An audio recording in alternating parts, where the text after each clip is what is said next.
Hello students, welcome to English with Sarika. आज की इस वीडियो में हम आपकी जो सेकंड बुक है विस्टास, उसका फर्स्ट लेसन करेंगे, the third level. Third level जो एक स्टोरी है, टाइम और स्पेस के इंटरसेक्शन से रिलेटेड ये स्टोरी है। इस वीडियो को आप शुरू से लेकर एंड तक ध्यान से सुनेंगे तो आपको ये स्टोरी समझ में आएगी। तो हम इस लेसन को अब शुरू करते हैं। The third level written by Jack Finney. Jack Finney ने लिखा है इस लेसन को, और इस लेसन की जो स्टोरी है वो गेल्सबर्ग से रिलेटेड है। तो आप ये चीज़ें ध्यान में रखेंगे, शॉर्ट क्वेश्चन में आपसे पूछा जा सकता है। तो देखिए, इस कहानी को शुरू करने से पहले मैं आपको इसकी इंट्रोडक्शन दे दूं। The third level by Jack Finney is about the harsh realities of war. War has irreversible consequences, thus leaving people in a state of insecurity. It is also about modern day problems and how common man tends to escape reality by various means. कि इस कहानी में हमें ये बताया है कि जो थर्ड लेवल जैक फिनी के द्वारा लिखी हुई कहानी है, इसमें कहीं ना कहीं हमें इनडायरेक्टली युद्धों के जो दुष्परिणाम निकलते हैं उनसे हमें अवगत कराया गया है।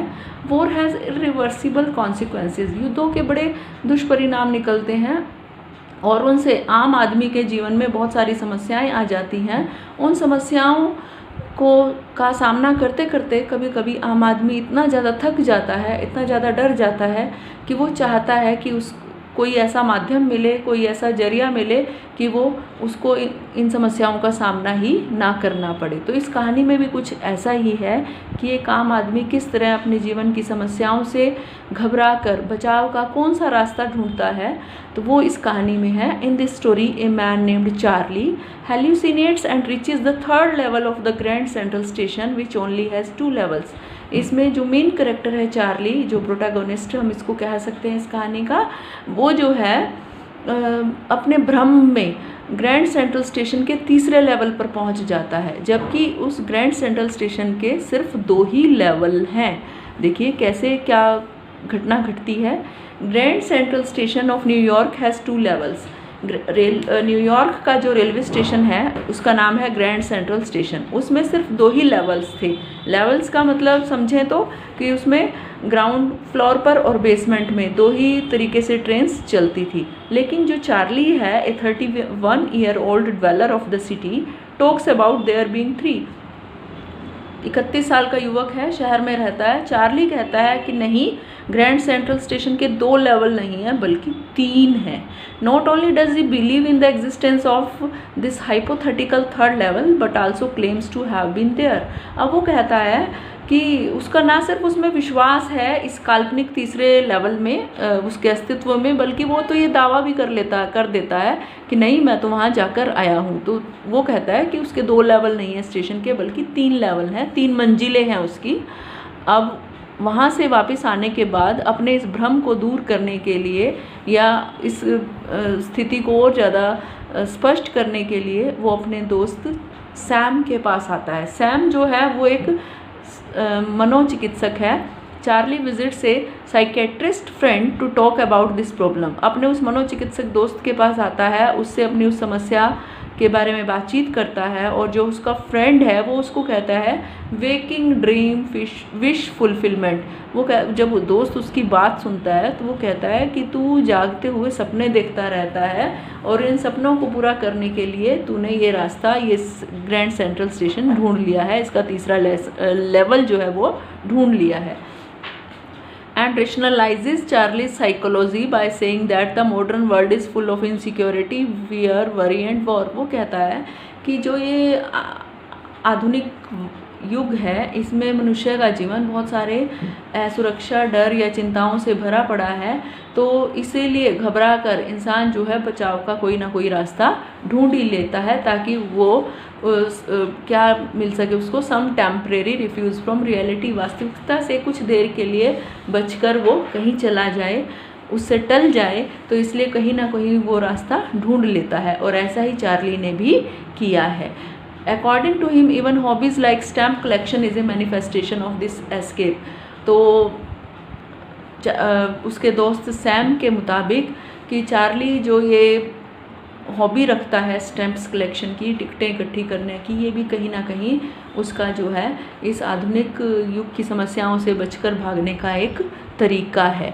तो इस तरह से इस पैराग्राफ में ये बताया है कि हम अपने जीवन की परेशानियों से या समस्याओं से कई बार इतने ज़्यादा विचलित हो जाते हैं, इतने ज़्यादा हम डर जाते हैं या उनका सामना करते करते इतने ज़्यादा थक जाते हैं कि हम मन ही मन ये इच्छा करने लग जाते हैं कि काश इस दुनिया से हम बचकर किसी दूसरी दुनिया में पहुंच जाएं जहां हमें इन समस्याओं का सामना ना करना पड़े। तो अब देखिए क्या होता है इसमें। चार्ली अपने डिटेल में अपने दोस्त को बताता है कि किस तरह से उसको वो 3rd लेवल मिला और किस तरह से वो उस 3rd लेवल पर पहुंच गया और उसने वहाँ पर क्या देखा। The fast growing Grand Central Station at times seem to be a maze to Charlie. Charlie बताता है अपने दोस्त को कि जो ये ग्रैंड सेंट्रल स्टेशन है ये एक फास्ट ग्रोइंग ट्री की तरह से है।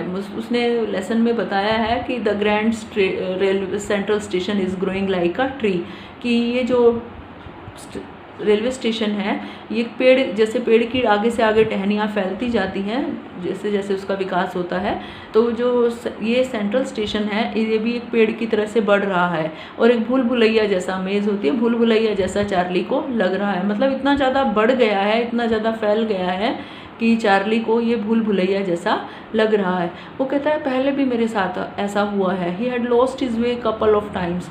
पहले भी 2 बार वो अपना रास्ता इसमें भटक गया था इस स्टेशन पर जब वो गया था। Once he entered the lobby of the Roosevelt hotel while the other time he emerged at an office building that was 3 blocks away. और एक बार तो वो रूजवेल्ट होटल की लॉबी में पहुंच गया था ऐसे ही रास्ता भटक के, और दूसरी बार जो है एक ऑफिस की बिल्डिंग में जो कि 3 बिल्डिंग आगे थी। मतलब उसको इस स्टेशन का रास्ता पहले भी वो कई बार भूल भुलैया जैसा उसको लगा है। But this time when he loses his way sometimes unique happens, he visits the 3rd level. वो कहता है अब की बार तो हद ही हो गई, अब की बार तो जब मैं रास्ता भूला तो मेरे साथ सब कुछ अद्भुत सा घटता हुआ मुझे लगा और मैं ऐसे ही आगे भटकते भटकते इस स्टेशन के 3रे लेवल पर पहुंच गया। ये बातें वो किसको बता रहा है? ये बातें वो अपने फ्रेंड सैम को बता रहा है जो कि एक मनोचिकित्सक भी है। अब उसको आगे बताता है सैम को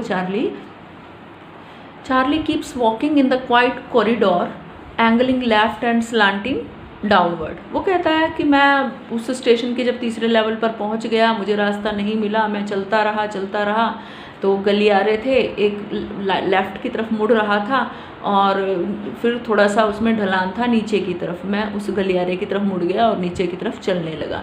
till he reaches an architecturally old station that is completely different from the 2 familiar levels. और इस तरह आगे चलते चलते जो है मैं एक पुराने से स्टेशन पर पहुंच गया जो कि ग्रैंड सेंट्रल स्टेशन के जो 2 लेवल्स हैं जिसके बारे में हम सब जानते हैं उनसे बिल्कुल अलग तरीके का वो स्टेशन था, ओल्ड टाइप का था। The antiquated small room with fewer ticket counters and the train gates, a wooden information booth, flickering open flame gas lights and brass spittoons reminds him of the architecture of the 1800s। अब वो कहता है कि जब मैं उस station पर पहुंचा जो मुझे बहुत पुराना सा लग रहा था, उसमें टिकट काउंटर्स बहुत कम थे जितने इन दोनों लेवल्स पे हैं उनसे अगर हम कंपैरिजन करें तो, और ट्रेन के जो गेट थे वो अलग प्रकार के थे और जो इंक्वायरी बूथ था वो लकड़ी का बना हुआ था और गैस लाइट्स थी वहाँ पर जो कभी कम हो रही थी कभी ज़्यादा हो रही थी, और ब्रास स्पिटून्स होते हैं जैसे डस्टबिन्स होते हैं कूड़ा डालने के लिए, स्पिटून्स होते हैं थूकदान हम इनको बोल सकते हैं, ब्रास के बने हुए थे। तो उन चीज़ों को देखकर, उन ट्रेन के कंपार्टमेंट्स को देखकर, टिकट काउंटर्स को देखकर या वुडन इंक्वायरी बूथ को देखकर या फिर गैस लाइट्स को देखकर, इन सब चीज़ों को देखकर मुझे जो है 1800 में जिस तरह का आर्किटेक्चर होता था, जिस तरह की शिल्पकला होती थी, वो सब मुझे उन सब का ख्याल आ गया। मतलब मुझे ऐसा लगने लगा कि जैसे मैं सन 1800 में पहुंच गया हूं, उस टाइम की चीज़ें वहां पर मौजूद थी। He also finds that people are dressed in outmoded outfits. उसने देखा कि वहाँ जो लोग घूम रहे थे स्टेशन पे, उनके कपड़े भी पुराने ज़माने के लोगों के कपड़े जैसे थे।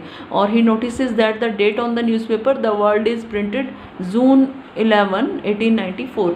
अब उसने वहाँ पर न्यूज़पेपर जब एक ख़रीदा तो वहाँ उसने देखा कि उसके ऊपर जो डेट थी, न्यूज़पेपर का नाम था द वर्ल्ड, और उस पर जो डेट थी वो 11 जून 1894 की थी। यानी उसको ये लगा कि मैं पुराने वक्त में पहुंच गया हूँ। As he tenders money to the clerk at the counter to buy 2 tickets, he realizes that he need to have old currency bills to do so। और जब वो टिकट काउंटर पर पहुंचा, उसके मन में आया कि मैं 2 टिकटें खरीद लूं और अपने वाइफ के साथ जो है मैं इस दुनिया की सैर करूंगा। तो उसने जो है जब 2 टिकटें खरीदनी चाहिए तो क्लर्क काउंटर पर जो टिकट काउंटर पर जो क्लर्क था उसने उसकी करेंसी को लेने से मना कर दिया। उसने कहा कि ये करेंसी हमारे इसमें नहीं चलेगी। तो अब उसके मन में ये आया कि चार्ली के मन में ये आया कि कहीं मैं पुराने समय में तो नहीं पहुंच गया हूं। उसने हमेशा ही गेल्सबर्ग की विज़िट करने की इच्छा उसके मन में हमेशा ही थी। हमेशा ही उसने सोचा था कि मैं अपनी वाइफ के साथ गेल्सबर्ग में जाकर आऊँ, वहाँ घूम कर आऊँ। He had always wanted to travel to Galesburg with his wife Louisa. उसकी वाइफ का नाम लुइसा है। उसने हमेशा ऐसा चाहा था। It's a wonderful town still with big old frame houses, huge lawns and tremendous trees. क्यों वो जाना चाहता था गेल्सबर्ग में? क्योंकि गेल्सबर्ग जो था बड़ा वंडरफुल टाउन था, बड़ा अद्भुत सा शहर था। इसमें बड़े बड़े घर थे, बड़े बड़े लॉन्स थे, बड़े बड़े पेड़ थे। तो इन सब ने उसको हमेशा ही अट्रैक्ट किया था और उसकी हमेशा से इच्छा थी कि मैं वहाँ जाऊँ। It is a place with long and pleasant summer evenings and where people have ample of time. और उसने ये भी सुन रखा था कि जो गेल्सबर्ग में है वहाँ की शामें बड़ी खूबसूरत होती हैं गर्मियों में, और वहाँ के लोगों के पास बहुत सारा टाइम होता है। तो इसलिए अपनी उस इच्छा को पूरा करने के लिए उसने क्या किया, so the next day during lunch he exchanges $300 for old style bills amounting to some 200 only. अब उसने क्या किया कि अगले दिन अपने लंच के दौरान, लंच टाइम जब हुआ, उसका लंच ब्रेक हुआ ऑफिस से, तो वो एक्सचेंज ऑफिस में चला गया जहाँ पर करेंसी जो है एक्सचेंज करा सकते हैं हम। वहाँ से उसने $300 दिए। $300 दे के उसको पुराने ज़माने के करेंसी उसने ले ली और वो उसको सिर्फ 200 ही मिले। मतलब न्यू करेंसी को देकर उसको पुराने टाइम की जो करेंसी थी वो मिली। पुराने टाइम की करेंसी जो है उसको कम वैल्यू की मिली, तो हालांकि उसको महंगी मिली। मतलब कहने का ये है, the loss doesn't bother him much as he believes that in Galesburg everything will be cheaper. इस नुकसान की उसने ज़्यादा परवाह नहीं की क्योंकि उसको पता था कि गेल्सबर्ग में चला जाएगा, जो वो उसने अपनी ग्रैंड सेंट्रल स्टेशन पर 3rd लेवल में जो देखा था उस चीज़ को ध्यान में रखते वो कहता है कि अब उसको वहाँ पर जाकर सब कुछ सस्ता ही मिलने वाला है, तो कोई बात नहीं, थोड़े अब ज़्यादा देने पड़े तो क्या हुआ। But he could never again find the corridor leading to the 3rd level. लेकिन हालांकि उसने तैयारी कर ली, उसने करेंसी भी एक्सचेंज करा ली कि अपनी वाइफ के साथ वो जाएगा वहाँ पर, लेकिन कभी भी उसको फिर वो 3rd लेवल दोबारा नहीं मिला। उस लेवल पर उसने कोशिश की करेंसी को लेकर, दोबारा वो स्टेशन पर गया, ग्रैंड सेंट्रल स्टेशन पे, उस 3rd लेवल पर अपनी वाइफ के साथ, लेकिन उसको वो लेवल नहीं मिला।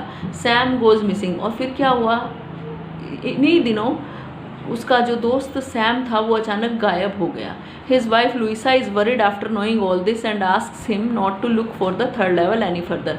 अब उसकी वाइफ को जब ये पता चला कि उसका हस्बैंड इतना क्रेजी हो गया 3rd लेवल को लेकर, तो वो बड़ी चिंतित हो गई अपने हस्बैंड के लिए और कहने लगी उसको कि अब उसको 3rd लेवल की तलाश नहीं करनी है। Suddenly Charlie realises that his friend Sam Weiner is nowhere to be found. और फिर अचानक सैम, उसका जो दोस्त था, मनोचिकित्सक था, वो गायब हो गया। मतलब उसका कहीं पता ही नहीं लग रहा था कि वो कहाँ चला गया। So he and his wife keep looking for him in the weekends. और वीकेंड्स पर उसकी वाइफ और वो उसको तलाश करने की कोशिश करते। Sam was the one with whom Charlie used to share his ideas about Galesburg. एक सैम ही ऐसा था जिसके साथ चार्ली जो है गेल्सबर्ग को लेकर उसके मन के में जो भी ख्याल थे वो शेयर करता था। The first day covers. देखिए फर्स्ट डे कवर्स क्या है। Philately is not just a stamp collection but a broad term including the study of stamps, postal history and other related items. Philately हम बोलते हैं stamps collection को, टिकटें इकट्ठी करने को, लेकिन इसका मतलब सिर्फ एक इकट्ठे करना ही नहीं है, टिकटों को सिर्फ इकट्ठा करना ही नहीं है, बल्कि थोड़ी एक ब्रॉड टर्म है। इसके अंदर हम स्टडी ऑफ स्टैम्प्स को भी इंक्लूड करते हैं, पोस्टल हिस्ट्री, उनकी क्या पोस्टल हिस्ट्री है या फिर उससे रिलेटेड, मतलब स्टैम्प्स से रिलेटेड कि कब उसको पोस्ट किया गया था, कब वो रिसीव की गई या किस दिन वो लॉन्च हुई थी, ये सारी जो इन चीज़ों को जो स्टडी करना है वो हम फिलेटली बोलते हैं उसको।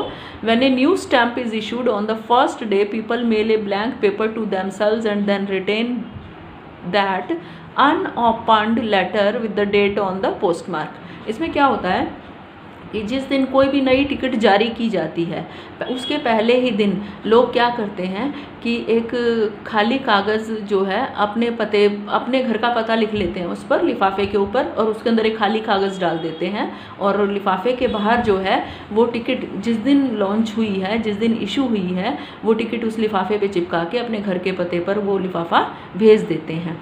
और उस लिफाफे को कभी भी खोलते भी नहीं हैं क्योंकि खाली होता है, उनको पता ही होता है। तो वो ऐसा इसलिए करते हैं कि जब वो पोस्ट ऑफिस में जाएगी तो उस पर उस दिन की जो स्टैम्प है, उस दिन की जो डेट है वो लग जाएगी। तो जिस दिन वो टिकट इशू हुई है उसी दिन की तारीख जो है पोस्ट ऑफिस में उस स्टैम्प के ऊपर लगने से इस बात का सबूत हो जाएगा कि ये जो है टिकट इस दिन लॉन्च हुई थी, इसी दिन इनके पास, इस व्यक्ति के पास इसी दिन ये आ गई थी। तो इस तरह से अपनी जिन लोगों को स्टैम्प्स कलेक्शन की हॉबी होती है उनको इसके बारे में ज़्यादा पता होता है।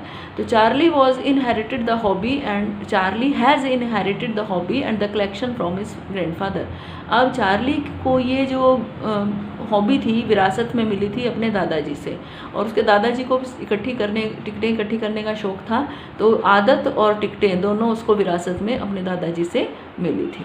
अब क्या होता है आगे, one day while visiting with his stamp collection Charlie comes across a letter that was not there earlier.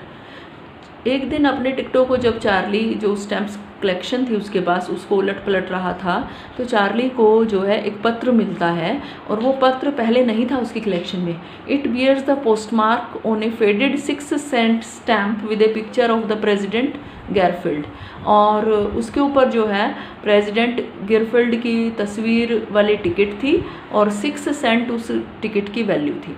The envelope was sent on July 18, 1894, और ये जो लिफाफा है 18 जुलाई 1894 को भेजा गया था चार्ली के ग्रैंडफादर के एड्रेस पे जो कि गेल्सबर्ग में रहते थे, और उसमें उस पत्र में, उसके अंदर जो पत्र था उसमें चार्ली को संबोधित किया गया था।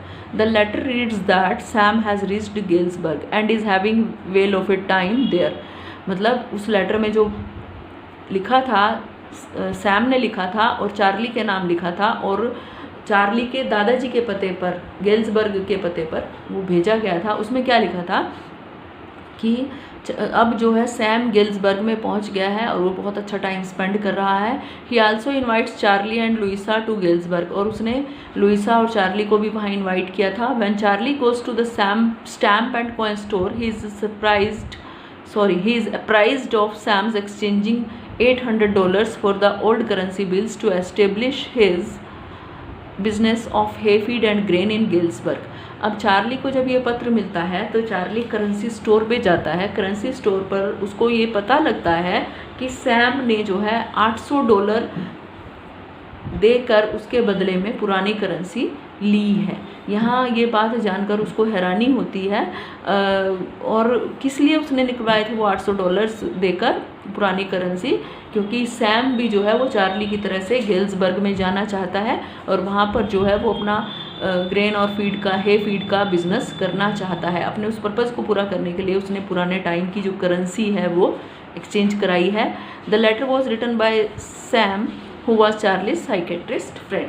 अब ये लेटर किसने लिखा था? सैम ने लिखा था। तो इस लेटर से ये पता चला कि अब जो है सैम पहुंच गया है गेल्सबर्ग में, और पुराने समय में 1894 का लिखा हुआ लेटर है, और ये जो घटना है, ये जो चार्ली का जो प्रेजेंट टाइम है वो 1950 का है। तो इसका मतलब पास्ट में चला गया है। पहले चार्ली गया था, चार्ली ने आके जब अपने दोस्त सैम को ये बातें बताई तो अब सैम जो है ओल्ड टाइम ऑफ गेल्सबर्ग में पहुंच गया है। तो ये स्टोरी थी। तो इस स्टोरी से कुल मिलाकर जो राइटर है वो ये कहना चाहता है कि चाहे चार्ली हो, चाहे सैम हो, या कोई भी मॉडर्न वर्ल्ड में रहने वाला कोई भी पर्सन है, वो कई बार अपनी लाइफ की हार्श रियलिटीज़ से परेशान होकर, प्रॉब्लम्स से तंग आकर, कई बार उन प्रॉब्लम्स से छुटकारा पाने के लिए, बचाव के लिए कोई ना कोई ऐसा रास्ता, कोई ऐसा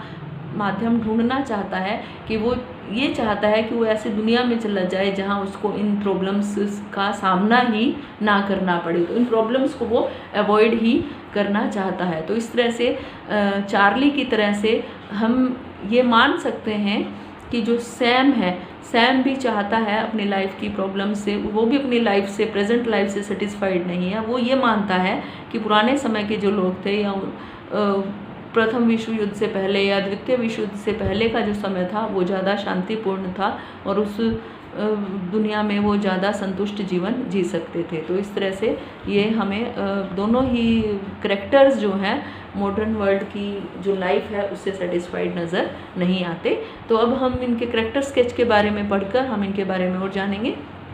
ये जो है करैक्टर स्केच है चार्ली का है, तो एग्ज़ाम पॉइंट ऑफ व्यू से इम्पॉर्टेंट है। आप यहाँ से इसको पढ़ के और आप इसको जो है अच्छे से प्रिपेयर कर लें, अपने नोट्स तैयार कर लें। इसमें हम चार्ली के बारे में हालांकि पहले बहुत सारा डिस्कस कर चुके हैं, लेकिन बहुत ब्रीफ में मैं आपको इसको हिंदी में ट्रांसलेट करती हूँ जस्ट, कि चार्ली जो है प्रोटैगनिस्ट है, नायक है इस कहानी का, और आज के आधुनिक युग में जो इंसान है, जो व्यक्ति है, उसको रिप्रेजेंट कर रहा है, उसका प्रतिनिधित्व कर रहा है। स्ट्रेस का, इनसिक्योरिटी और फियर का विक्टिम है, मतलब बहुत सारा उसके जीवन में तनाव है, डर है, असुरक्षा है, उसका शिकार है, और वो इस रियलिटी से, वास्तविकता से बचकर भागना चाहता है। और ये जो स्टैम्प कलेक्शन की उसके अंदर हॉबी है, ये भी कहीं ना कहीं उस आधुनिक युग की जो समस्याएं हैं उससे बचने का उसका एक जरिया हम कह सकते हैं, रास्ता कह सकते हैं, क्योंकि उसके फ्रेंड सैम ने भी उसको यही बात समझाई थी। और चार्ली का ये सोचना है कि उसके दादाजी जो थे वो बड़ा साधारण जीवन जीते थे, उनके जीवन में ज़्यादा चिंताएं नहीं थी, शांति थी, और वो भी चाहता है कि बीते हुए समय की वो शांति उसको भी मिल सके। From modern razzle dazzle sophistication and material comforts but provides peace and tranquillity, मतलब वो चाहता है कि वो ये सोचता है कि जो पुराना ज़माना था उसमें आज की जो भाग दौड़ है, इतनी चकाचौंध है, या जो इतनी मटेरियल कंफर्ट्स हैं, उन सब से वो लोग, पुराने ज़माने के लोग दूर थे, बल्कि उनके जीवन में शांति थी। तो वो भी चाहता है उसका जीवन ऐसा हो, और इसीलिए वो गेल्सबर्ग में जाना चाहता है। 1894 का साल वो साल था कि पहला जो साल बाद होने वाला था, तो उस समय इतनी ज़्यादा जो है अशांति या असुरक्षा का माहौल नहीं था। He is an imaginative person, hands on the wings of his imagination he takes a flight to the existent world। वो जो है कल्पनाओं की दुनिया में जीने वाला व्यक्ति है, और अपनी कल्पनाओं के पंख लगाकर वो एक ऐसे दुनिया में पहुंच जाता है जिसका कोई अस्तित्व ही नहीं है। और वो दुनिया कौन सी है? Third level at central railway station. तो इस तरह से वहाँ आकर जो है, वापस आकर फिर अपने दोस्त को बताता है। तो पूरी कहानी में अभी हमने जो पढ़ा है, इससे हम कुल मिलाकर यही कहेंगे कि चार्ली जो है वास्तविकता से बचकर भागने वाला व्यक्ति था। अब इसकी थीम की बात करें, the third level is a story that weaves together a psychological journey of the narrator into past, present and moves towards future. ये जो कहानी है ये प्रेजेंट, पास्ट और फ्यूचर तीनों को रिलेट करती है। There is always a natural human tendency to constantly move between the past, the present and the future। इंसान के अंदर हमेशा से प्रवृत्ति रही है, उसकी हम इच्छा मान सकते हैं कि वो पास्ट को भी देखना चाहता है, प्रेजेंट में भी जीना चाहता है, और फ्यूचर के बारे में भी जानना चाहता है। तो इस कहानी में भी कुछ ऐसा ही बताने की कोशिश की गई है। Man is मॉर्टल and has many good and bad aspects of life. Like love, profit, loss, good, bad etcetera, कि मनुष्य नश्वर है और उसके जीवन में भी अच्छे बुरे कई पहलू जुड़े रहते हैं। उसमें प्यार भी हो सकती है, नफरत भी, लाभ भी, हानि भी, अच्छा भी, बुरा भी। All these aspects tend to affect the human mind, और इनसे इंसान का जो मन है वो प्रभावित होता रहता है। Then existential worries act like a catalyst for making the human mind constantly move between the past, the present and the future। तो क्या होता है कि मनुष्य के मन में ये इच्छाएं जो हैं हालात के मुताबिक, उसकी चिंताओं के मुताबिक कहीं ना कहीं जो है उसको ये प्रेरित करती हैं, कभी पास्ट, कभी प्रेजेंट या कभी फ्यूचर में मूव करने के लिए। The third level is study of human mind caught in this cycle of time. ये जो कहानी है ये भी इंसान के, व्यक्ति के मन की स्थितियों को दर्शाती है। When people in the present time want to escape the problems and stress of life, they feel that life 50 और 60 years ago was relaxed and they wanted to go back to that time for peace and happiness।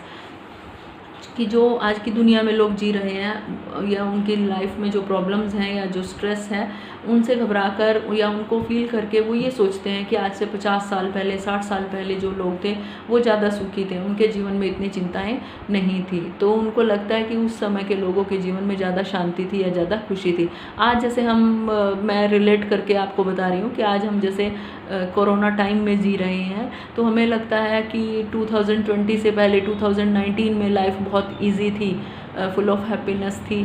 आज हम जिस तरह की नई नई problems face कर रहे हैं, जो इनसिक्योरिटी है या जो फियर है, उससे हमें ये लगता है कि या तो 2021 फटाफट आ जाए या हम दोबारा से 2019 में चले जाएं जब सब कुछ सही था। तो ऐसी ही कुछ सिचुएशन शायद चार्ली या सैम की लाइफ में की रही होगी। उनको भी कुछ उस टाइम में कुछ अलग ऐसी प्रॉब्लम्स को फेस करना पड़ा होगा जिनसे डर कर या जिनसे घबरा कर उन्होंने भी ये शायद सोचा होगा कि हम इससे अच्छा तो हम पास्ट में चले जाएं। तो ये आपका लेसन था। तो अब देखिए शॉर्ट आंसर टाइप क्वेश्चंस बहुत थोड़े से हैं जो इसके इम्पोर्टेंट हैं, वो फटाफट हम डिस्कस करेंगे। What does the third level refer to, हम कर चुके हैं। हालांकि the third level refers to an additional floor at the Grand Central Station which originally only had 2 levels। Grand Central Station के वास्तव में तो 2 ही लेवल्स थे, लेकिन ये तीसरा जो स्टेशन फ्लोर था ये काल्पनिक था। Charlie was in a delusion one night while going home when he reached the third level। कि अपने भ्रम में चार्ली ने इस तीसरे लेवल की खोज की थी जब वो एक दिन अपने घर जा रहा था। Next question, would Charlie ever go back to the ticket counter on the third level to buy tickets to Galesburg for himself and his wife.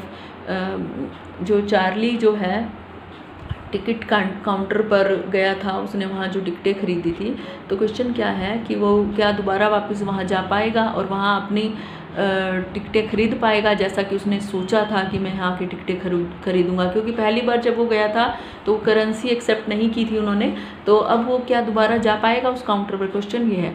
Charlie went looking back for the third level that could take him and his wife to Galesburg because he wanted to go back to his past. Charlie जो है अपनी wife के साथ गिल्सबर्ग में जाना चाहता था, वहाँ पर जो पास्ट में जैसी लाइफ होती थी वो लाइफ जीना चाहता था। He wanted to go back to the world that has not seen 2 of its deadliest wars that changed everything। वो ऐसी दुनिया में जाना चाहता था कि जिसने ये 2 विश्व युद्धों जैसे भयंकर त्रासदियाँ ना देखी हों। Do you think that the third level was a medium of escape for Charlie, why? आपको क्या लगता है कि ये जो थर्ड लेवल है ये मीडियम ऑफ एस्केप है चार्ली के लिए, एक बचाव का रास्ता है, कैसे? Yes, the third level of the Grand Central station was a medium of escape for Charlie. हाँ, ग्रैंड सेंट्रल स्टेशन हम कह सकते हैं कि चार्ली के लिए एक बचाव का माध्यम था। Modern world offers a lot of challenges and in order to take refuge from reality one might resort to daydreaming. कि आज हमारे मॉडर्न वर्ल्ड में, इस आधुनिक युग में, इंसान के जीवन में, आम आदमी के जीवन में इतने सारे चैलेंजेस हैं, इतनी सारी चुनौतियां हैं, इतनी सारी समस्याएं कई बार उसके सामने आकर खड़ी हो जाती हैं कि वो रियलिटी से कहीं ना कहीं बचने का एक रास्ता ढूंढता है।